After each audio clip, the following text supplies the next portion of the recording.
Et maintenant, qu'as-tu à faire sur le chemin de l'Égypte, pour boire les eaux du Sihor? Et qu'as-tu à faire sur le chemin de l'Assyrie, pour boire les eaux du fleuve? Jérémie 2, 18. Il y a des questions que Dieu pose, qui sont de véritables miroirs pour l'âme, des questions qui mettent le cœur à nu, qui confrontent, qui secouent. Qu'as-tu à faire sur le chemin de l'Égypte? Pourquoi, chrétien, pourquoi es-tu fasciné par ce qui ne peut pas te rassasier?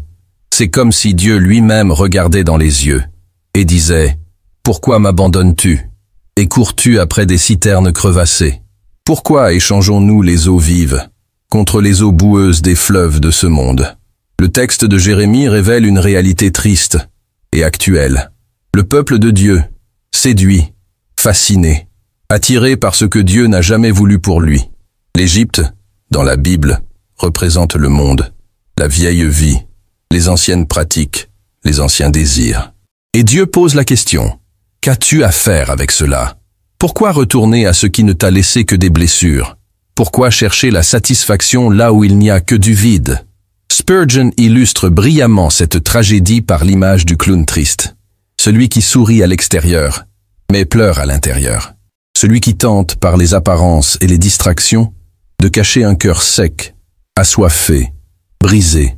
Combien vivent ainsi, souriant en apparence, mais intérieurement, noyés dans un vide que seul Christ peut remplir.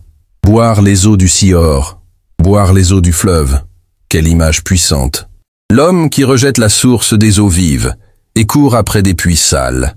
Les eaux de l'Égypte représentent les plaisirs passagers, les promesses vides du monde, l'illusion que le bonheur peut s'acheter, se consommer ou se conquérir loin de Dieu. Et quand il boit, il découvre qu'elles sont saumâtres, qu'elles n'étanchent pas la soif, qu'elles ne satisfont pas. Le cœur devient comme ce clown, peint de joie à l'extérieur, mais défiguré par la tristesse à l'intérieur. Combien vivent aujourd'hui cette contradiction?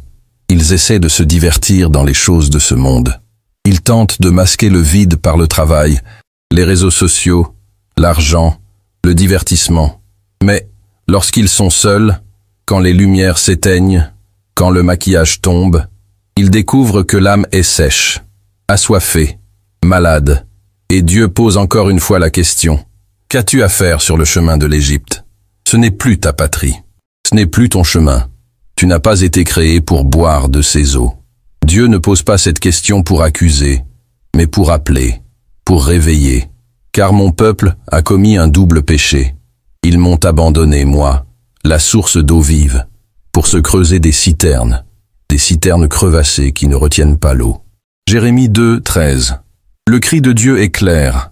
Reviens, sors du chemin de l'Égypte, laisse les eaux sales du monde, retourne à la source, retourne à celui qui peut réellement rassasier ton âme. Peut-être te demandes-tu, comment rompre avec la fascination pour les choses du monde? 1. Reconnais où se trouve ta soif. Si l'âme cherche dans le monde ce que seul Dieu peut offrir, la soif ne sera jamais étanchée. 2. Vois l'illusion de l'Égypte. Le monde promet la joie et livre l'esclavage, promet la satisfaction et livre le vide. 3. Cours vers la source d'eau vive. Seul Christ peut combler. Lui seul est la source qui ne tarit jamais. 4. Cultive le lieu secret. Reviens à Dieu chaque jour. Ouvre la parole. Plie les genoux. Parle-lui et écoute-le. 5. Abandonne les citernes crevassées. Romps avec les habitudes, les pratiques et les influences qui t'éloignent de la présence de Dieu. Pour conclure, Dieu ne t'a pas appelé à vivre comme un clown triste, souriant à l'extérieur et mourant à l'intérieur. Il t'appelle à vivre une joie véritable, une vie remplie de sa présence, pleine de sens, pleine de paix. Il y a d'abondantes joies devant ta face, des délices éternelles à ta droite. Psaume 16, 11. La fascination insensée du monde est remplacée par la fascination glorieuse d'être aux pieds du Sauveur. Retourne à la source, quitte l'Égypte, laisse les eaux du Sihor et bois profondément des eaux vives que seul Christ peut offrir. Prions ensemble pour demander cette eau de vie pour nos âmes assoiffées. Seigneur, je reconnais que tant de fois je me laisse fasciner par ce qui ne satisfait pas, par des promesses vides, par les illusions de ce monde. Mais aujourd'hui, Père, je me tourne vers toi. Voici mon cœur, assoiffé, fatigué, épuisé. J'ai besoin de tes eaux vives. Ne me laisse pas chercher les citernes crevassées, car leur eau n'est ni pure ni bonne, mais que je cherche l'eau vive, Jésus-Christ, car lui seul peut me satisfaire. Renouvelle ma soif de toi, Seigneur. Que mon âme désire ta présence plus que toute chose de ce monde. Conduis-moi dans le lieu secret. Fais-moi boire à la source inépuisable que tu es, et que ma vie déborde de la joie qui n'existe qu'en toi. Au nom de Jésus-Christ, la source éternelle d'eau vive. Amen.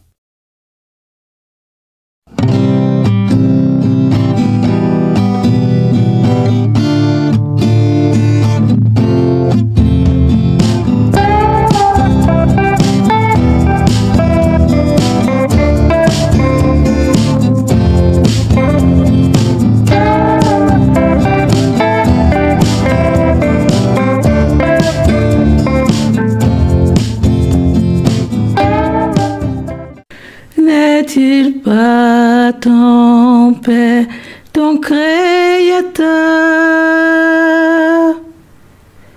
N'est-il pas ton protecteur, ton sauveur? N'est-ce pas lui qui t'a fait à son image pour le louer, l'adorer et l'honorer? N'est-il pas ton Père, ton Créateur? N'est-il pas ton protecteur, ton sauveur?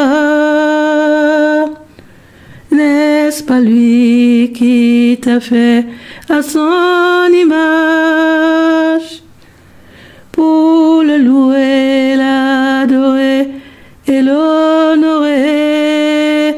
Ne t'a-t-il pas fait à sa ressemblance? Ne t'a-t-il pas formé et fait à son image? Ne t'a-t-il pas fait à sa ressemblance? Ne t'a-t-il pas formé et fait à son image? Rappelle-toi toujours de son amour. Rappelle-toi toujours de son sacrifice.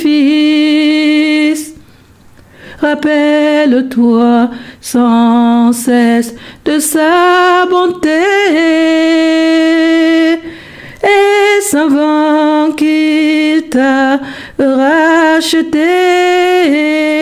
Oui, par son agneau crucifié à Golgotha. Oui, par le sang précieux de l'agneau immolé.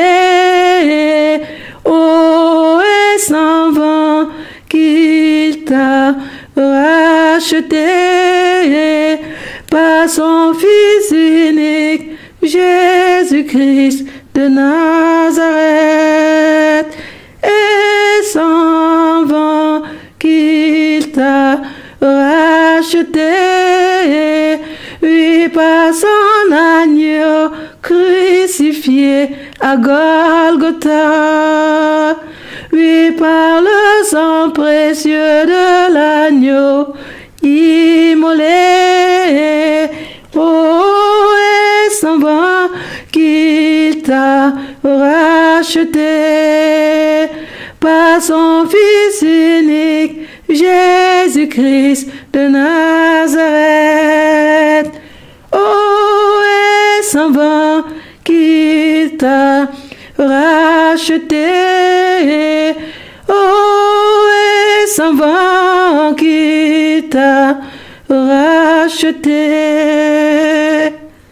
Ne méprise pas le rocher de ton salut. N'abandonne pas le rocher qui t'a fait naître. Oui, le rocher protecteur par lequel tu nais. N'oublie pas le Dieu qui t'a créé. Ne néglige pas le Dieu qui te donne la vie. N'oublie pas le Dieu qui t'a créé. Ne néglige pas le Dieu qui te donne la vie. Oui, celui qui fait vivre et mourir. Oui, celui qui fait vivre et mourir. Oui, ne néglige pas le Dieu qui te donne la vie. Le Père Créateur, notre Père éternel.